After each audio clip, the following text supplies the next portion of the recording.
This man had governed one of Britain's top sports for over 2 decades.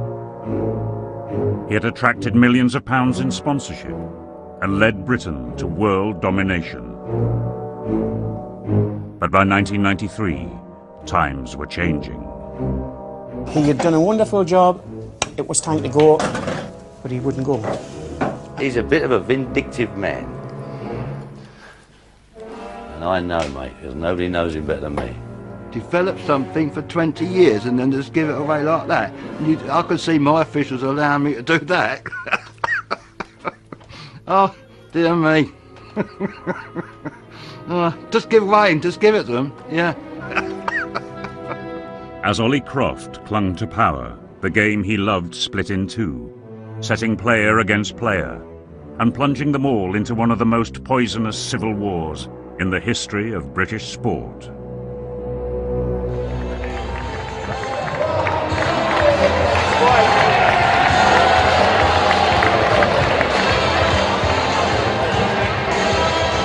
Only a few years earlier, it had all been going so well for darts.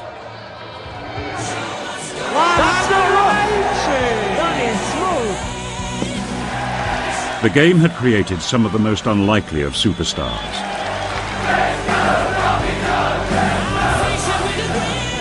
And it was even challenging football as Britain's most popular TV sport.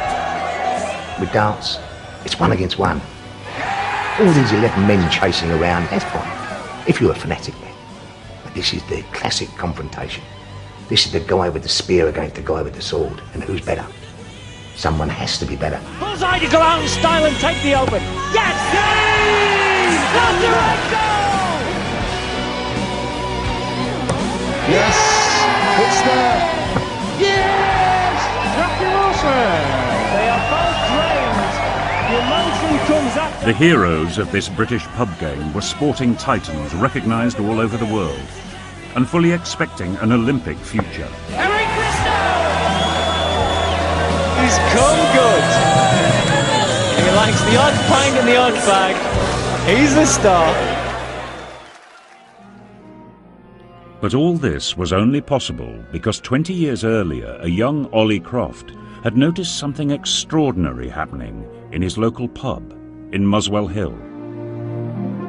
At 9 o'clock, everyone in the pub stopped talking.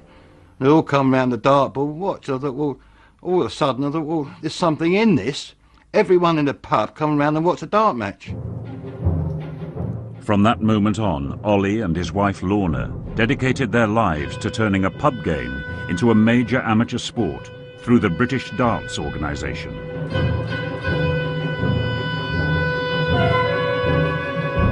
Then, in the late 1970s, they chanced across a teenage phenomenon who would change the entire destiny of the game. Sometimes a lovely looking girl comes into a room and you see the gentlemen turn their heads, you know. It was similar to Eric. I mean, if you'd know Eric was coming the place. We just got on very well. I mean, it was the heart of the game. We used to go around their house, we used to have a laugh. I mean, it was like a mum and dad to me. I was around there all the time. You know what I mean, they were just good friends of mine.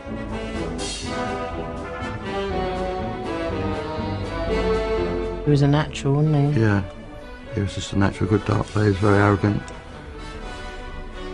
We loved him, but we did, there's certain things we didn't like what he did, you know. But that's life, That's isn't life. it? I suppose I was a bit of a character, I don't know. I mean, yeah. I mean, I just said what I thought. I thought I was going to win it, so I told everybody. So I suppose I was a bit outspoken, but didn't tell no lies, did I? I just said what I felt. With Eric on board, the game's popularity soared. Top players turned professional. TV audiences rocketed to over 10 million, and the broadcasters couldn't get enough. It seemed to grow every year. And there were some lovely friends in the Beeb, weren't there? Well, that's right, yeah. ITV and, yeah. You know, yeah. we sort of... Very exciting times. From his headquarters in Muswell Hill, Ollie found himself in charge of a multi-million-pound sport.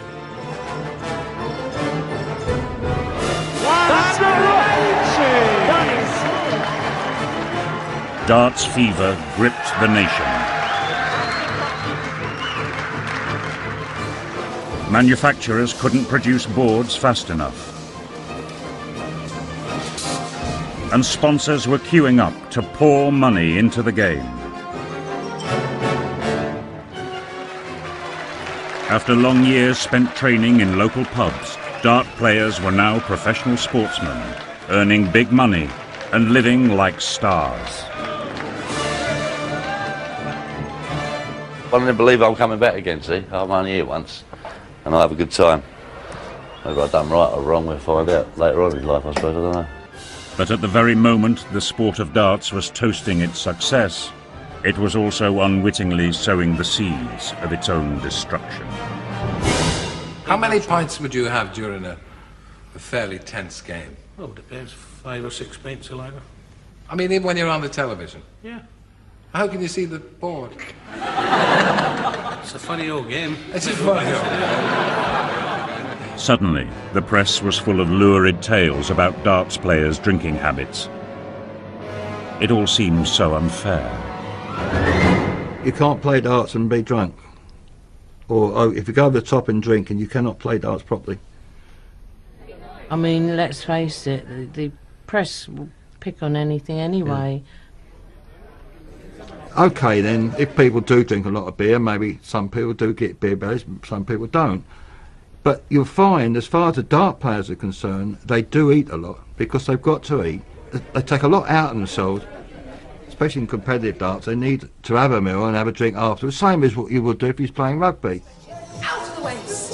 Come on. With the media on the attack, players like Jockey Wilson made strenuous efforts to show the healthy, wholesome side of darts.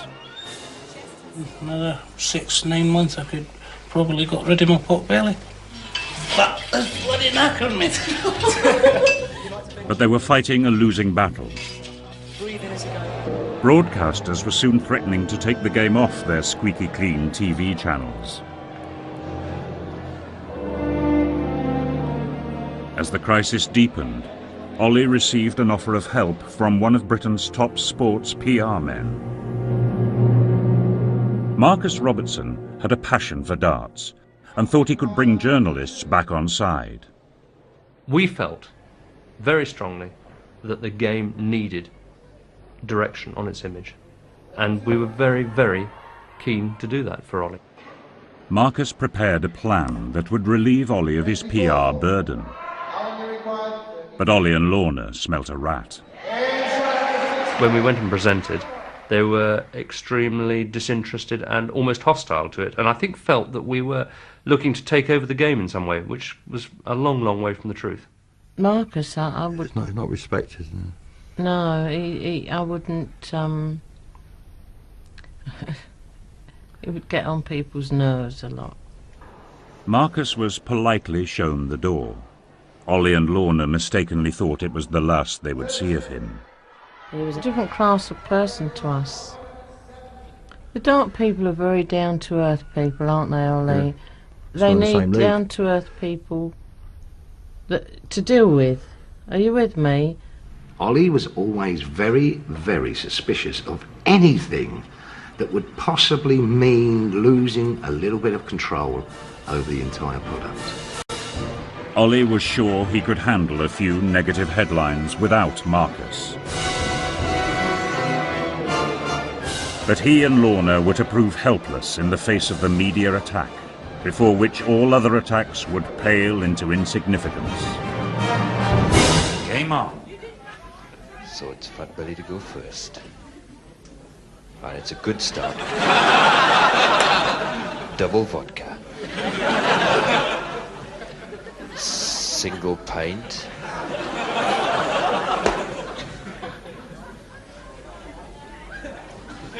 Another double vodka. Clearly it was a clever sketch, but it was depressing because one knew that it would just reinforce all the prejudices that people had about the game. He's missed the table altogether. He's missed the table. 110 milligrams. That's just 110. What an unfortunate miss. Still 2 triple Bacardis. It was not something that you could sort of sweep under the carpet and say, well, we'll soon get rid of this. This is going to go away. He's gone for a triple Scotch. That'll help. That'll keep him in the game. Oh, would you believe it? It went in, but it's come out again. It's come out again. Every walk of life, there's large and small people. Why should it be, because there's large and small people in the darts fraternity, why should it be different to the other walks of life? But apparently it was. By 1988, darts was out of fashion. Broadcasters decided they wanted to wash their hands of 5 pints a night superstars. The BBC cut everything except one tournament a year, the Embassy Championship, and ITV axed its entire darts coverage. All of a sudden they said, right, we're not going to run it no more. Why? You know what I mean? Who comes up with TV? Why do they just cut it like that?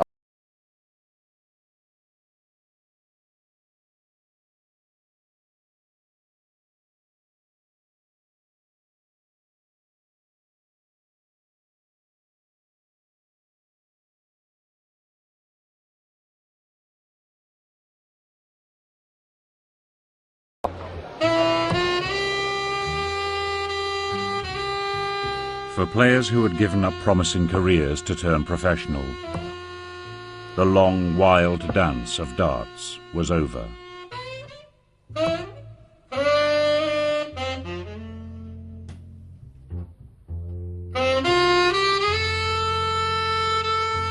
Their despair was disappointing to Ollie, but for him the game did not live or die by television. He was still running 800 amateur tournaments a year in all kinds of places. As far as the British Darts Organisation was concerned, I mean, we continued with running events, with weekend events with Pontins and Haven and Butlins and, you know, so, I mean, we were still very, very busy. We were still promoting darts in a big way. For Ollie, the soul of the game lay not so much with the stars, but with his organisation's 30,000 amateur members. They were like a family to him.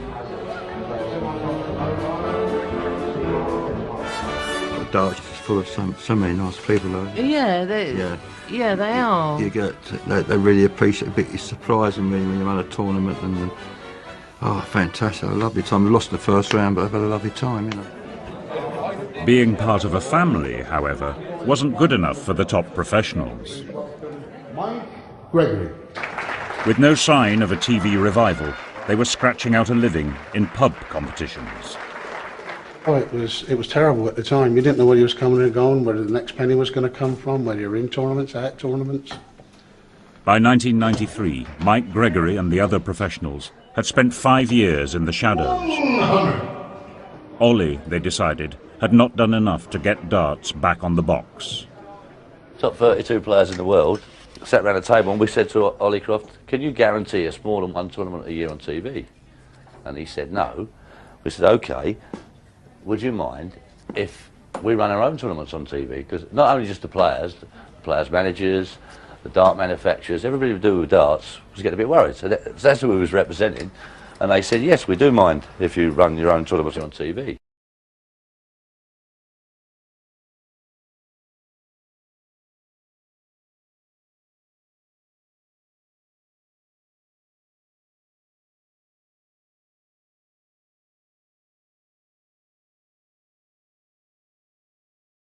In pocket. We don't owe anyone a living. We don't actually employ dart players and owe them a living. Ollie's amateur competitions, however, offered the top professional players precious little. Slowly it dawned on them there was no longer a choice. They had to set up their own separate organisation. And they found just the right people to help them. Spurned PR man Marcus Robertson would handle the media, and top darts manager Tommy Cox would be a far better frontman than Ollie Croft. Ollie's ability, thinking, and everything else with the game had become stale. He would not bring in any marketing people, he would not bring in any specialised television people, he would not bring in any PR. He thought that PR was a total waste of money. He didn't try to do anything, nor did he think that he had to. He didn't think that he had to justify himself to us in any shape or form. He does treat the sport as his own crown jewels and his family's own crown jewels, and that's the problem. The stage was now set for a major confrontation, and Tommy chose the 1993 Embassy Championship, Ollie's last remaining TV tournament, as the battleground.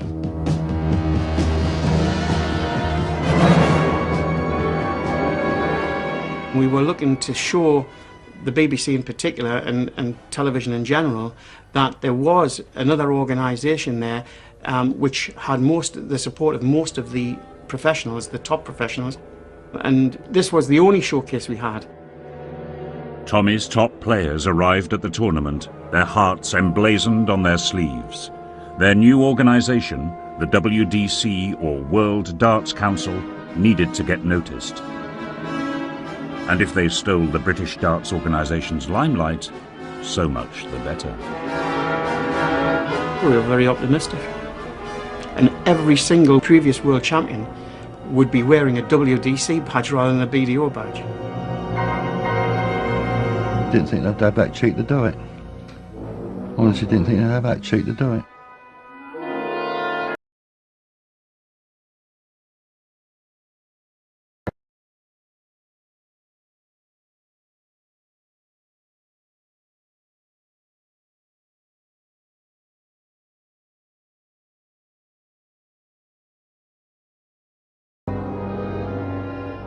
The event that we're talking about now, I mean, that had been going for 18 years, and there'd been a BDO promoted event since day one, and a few players come along and a few managers want to come along and take control of it.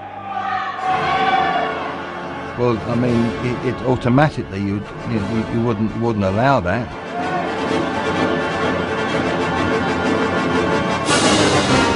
He just flatly said, "It's advertising, you're not wearing them."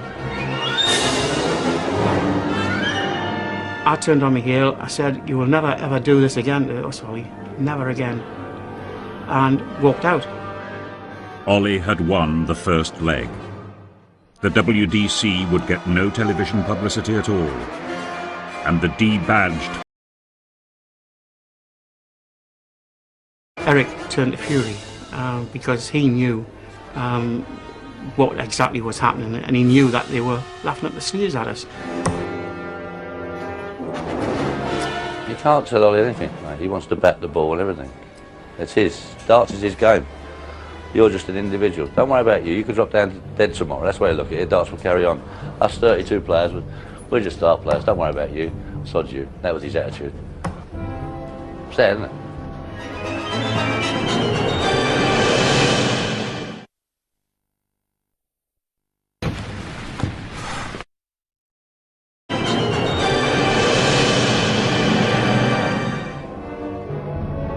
No doubt about it, they brought it onto themselves completely.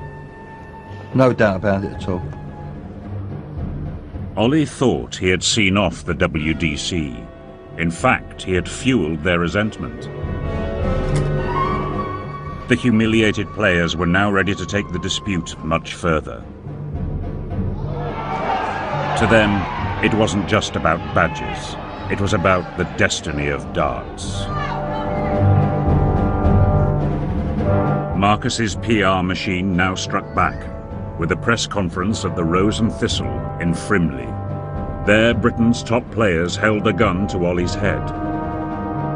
Unless he agreed to recognise the WDC, they would boycott the next Embassy tournament. You come to crossroads in life, and you've got to take left or right, haven't you? And it had to be done because it wasn't like difficult for. I suppose it was difficult for me personally, wise, because I was very friendly with them. But I mean, it was for the good of the game that I love, and that's more important than just one individual, isn't it? Oh, big shot. Yeah, very hurtful. Very hurtful. In actual fact, he came up to me at that particular, on the Sunday he left, on that particular week, you know, when they decided what they was going to do. He said to me, whatever happens, he said that, well, I hope it doesn't affect our relationship. And I've only seen him once ever since then. I've seen him a couple of times. Said, he don't look me in the eye anymore. I'll look him straight in the eye. I'll look him straight in the eye and smile. And then he'll go like that. And that's sad. It's sad. Because we were right and he was wrong. He can cut it any way he likes. He was wrong.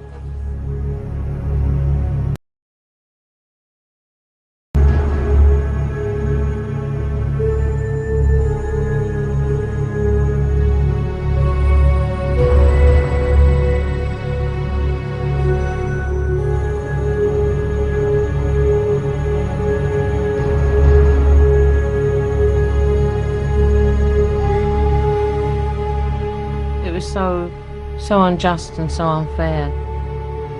We was close friends to a lot of them, you know. We travel the world with a lot of the players. Yeah, they could do that to us. We've lived in the same hotel, the same in the venue, day after day, all over the world, and all of a sudden they've.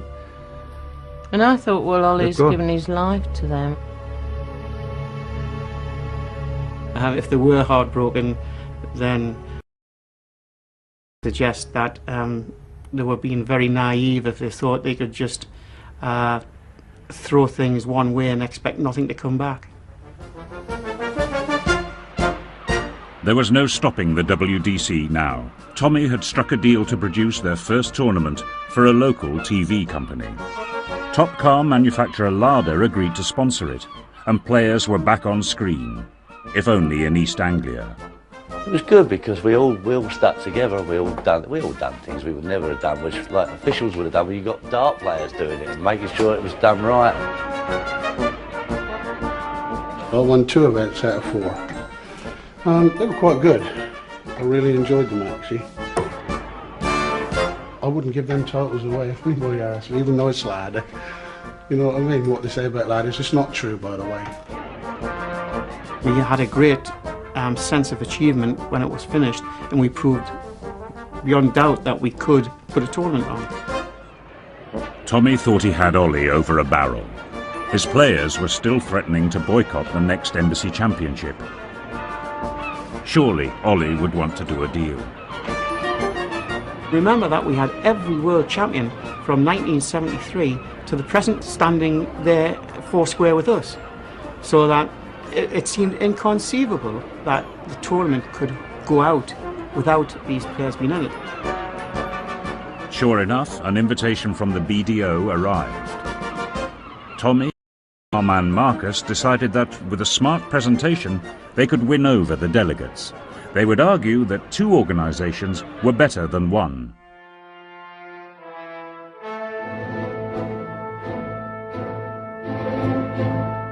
We were ushered through the crowd to complete silence at that time.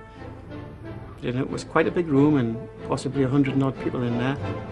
They looked confident that they had a presentation that would be at least considered. I went in there with a lot of optimism and felt that our case, if you like, was very cogent. There was plenty of good in it for them, for the game.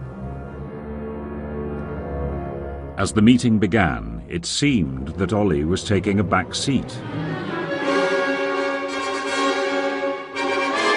Ollie took a very, very low profile during the meeting, probably because he needed both hands free to pull the strings. Tommy rose to speak. What would the BDO make of the presentation? We were catcalled throughout. Being accused of being liars. The word scum was used. There was some obscene language towards us. You had the baying mob in full cry. You get that in the House of Parliament. I mean, that's nothing new. If they don't like what they've heard, and we had a meeting last weekend, and if their delegates don't like what they hear, there's a rumble goes through the crowd. That's straightforward. It became a witch hunt. It became a kangaroo court. It felt like you were talking to 80 people who would quite happily have strung you up. They knew then, I believe, that They were just brought there as being lambs to the slaughter.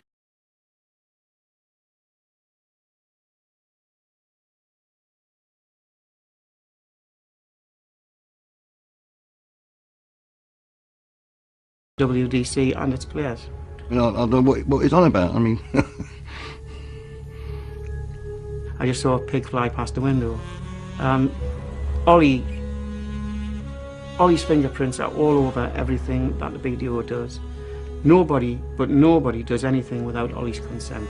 a man's an idiot if he believes that, and everyone's an idiot. Everyone else, if anyone else believes it, well, God bless them.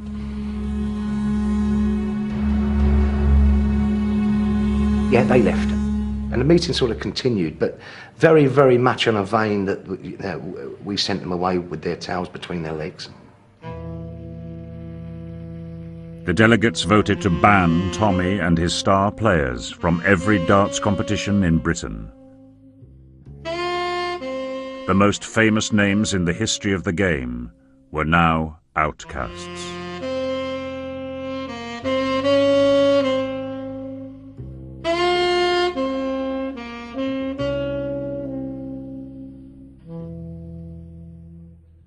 Even now, when I'm thinking about it, my stomach churns, because it was stomach churning.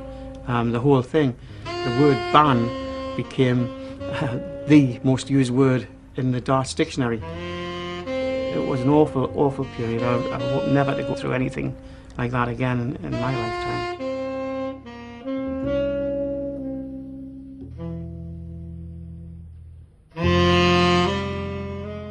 They were absolutely, totally ostracised.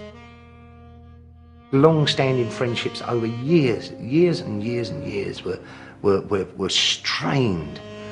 Dart-playing partnerships in pairs that had been going for years and years were forced to be broken up. Even in the minor little insignificant £100 competitions in a pub somewhere, they couldn't associate. That's how deep it was. And it must have been very, very difficult for the resolve of those players. Apart from the odd overseas tournament, these players were now cut adrift. Well, that was, we all said we was going to stick together, and that was it. And then Ollie started his game plan, didn't he? And all he was going to do is try and pick us off at one at a time and destroy us. But that's the way he thinks. That's the nastiness in his head. You know what I mean? We knew what they was going to do, but we just didn't think anyone was going to, anyone was going to get suckered into it. As the months passed, the ban put more and more pressure on the players' commitment to each other. Rumours of possible legal action made some of them especially nervous.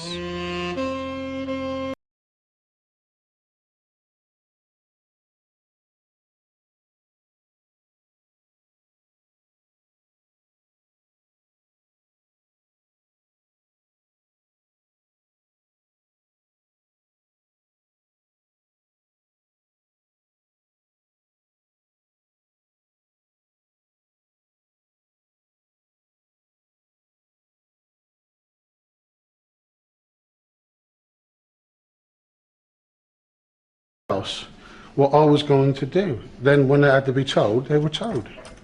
I wouldn't mind if he just said to me, Eric, I'm going to go back to the BDO. They've offered me a good deal. I want to look after my wife and kids. I wouldn't have told the other boys. I said, okay, Michael. Shook his hand. I said, you got to do what you got to do. I mean, and I still would have been friends with him, but he didn't do that. So I don't talk to him no more. But he should have told me. You don't share a room with somebody for 2 years. And do that. Oh, very pleased. I mean, he's one of them players that have been around with us for quite a few years. Nice bloke.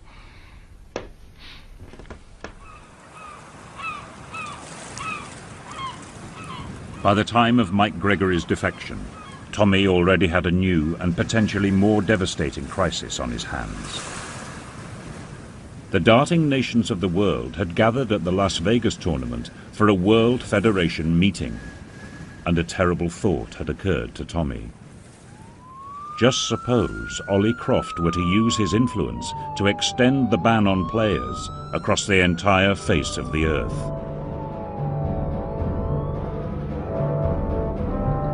In a fit of desperate anxiety, Tommy booked his flight to Vegas.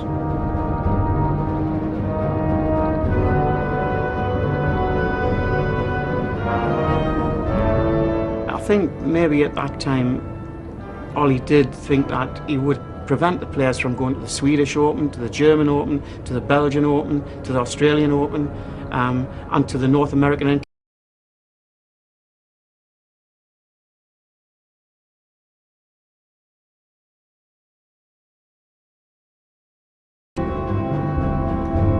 Tommy's worst fears were realized. As he lobbied the delegates, he learned that a global ban was indeed on the agenda. The World Darts Federation was gathering the very next day, and the 5 most powerful darts chiefs on earth would decide the fate of Tommy and his new organization. I was pretty desperate. I talked till I was blue in the face to people outside lobbying, and tried very, very hard to gain admittance.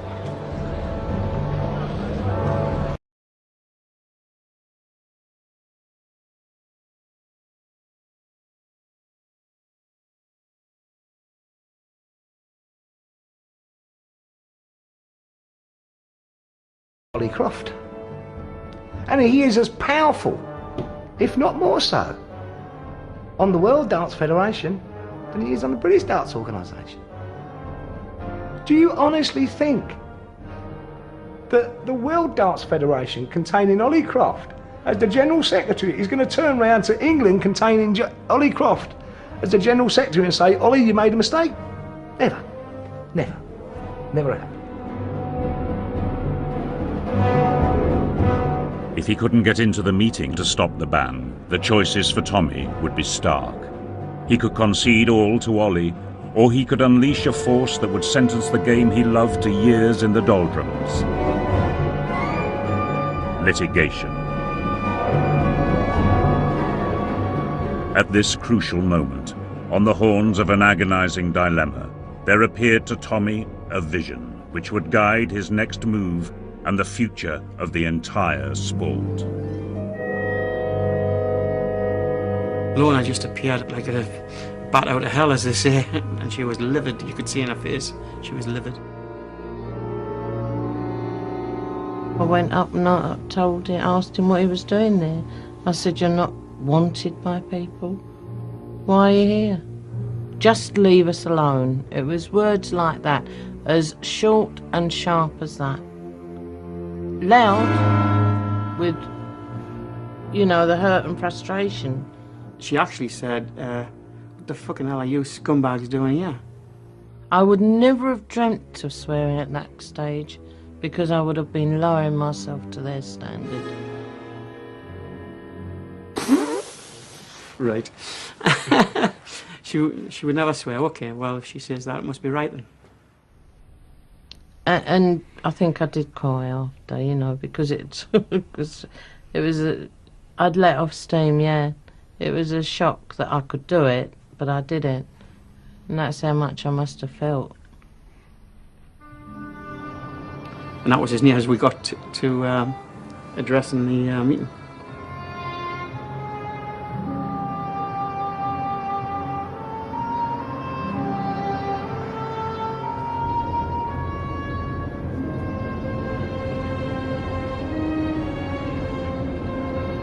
With regard to the court case, Vegas was the last stop, because then it made it inevitable, because not only were we having problems in the UK, we were now assured of problems all over the world, and that clearly had to be fought whatever the cost. There now began one of the most protracted legal battles in the history of British sport. Hundreds of thousands of pounds that the game could ill afford were lavished on a case that would leave darts paralysed for years. If I feel sorry for anybody, I feel sorry for those young players that would have come through They would have challenged. They would have been the Bristows of the 90s. And they would have gone to these old fogey dart players who've been hanging around too long and said, hey,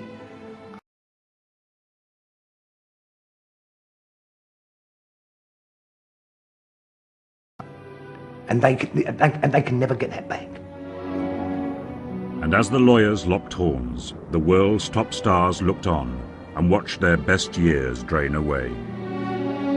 Jockey is living 30 yards from where he originally started out, on the same estate in Kirkcaldy in Fife.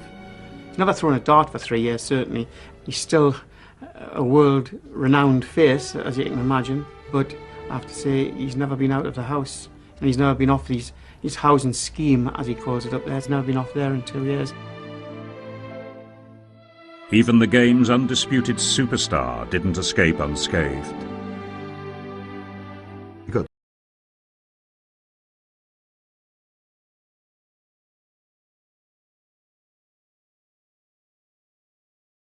For some unknown reason, he got his dartitis. It's something in there, isn't it? It's your brain, isn't it? And everybody says to you, just let them go. That's what they say to you. You go like that, you go, and you just won't go. And everybody said, all your mates say, just let it go. I say, well, what the bloody hell do you think I'm trying to do? You think, I want to stand here all day with this in my head, do what? Something to do with the brain cells, mate. The grey matter. Yeah, maybe that was stress, eh? I don't know.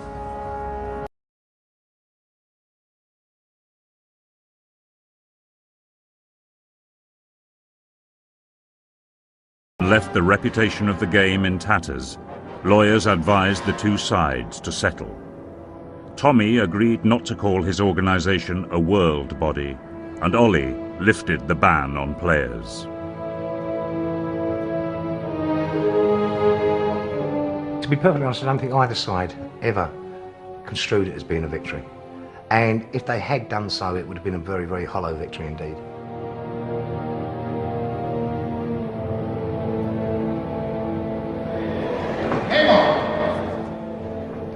Tommy's Professional Darts Council now stages Sky TV's coverage.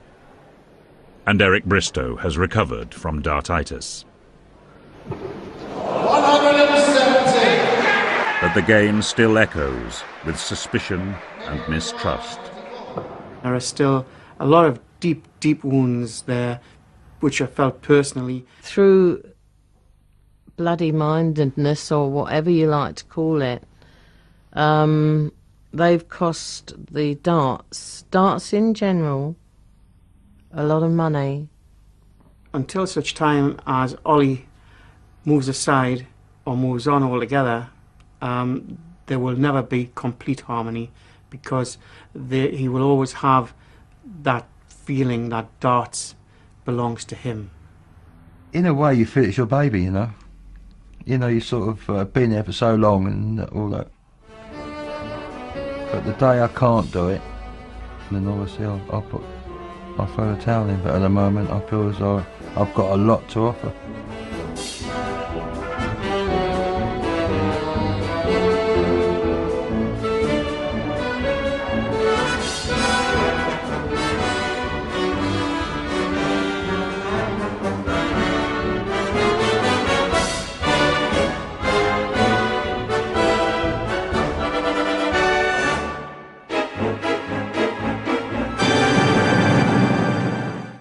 Think positively. You need the buzz, you need the energy. Look and feel confident. That was fantastic. Stay calm. She kind of ploughed straight in there. Focus on your body language. And stressed about presentations. She's thinking she can't do it. Play to your audience. She's being very concise. And smile. Just have a good time, all right? Make sure you've got everything you need to get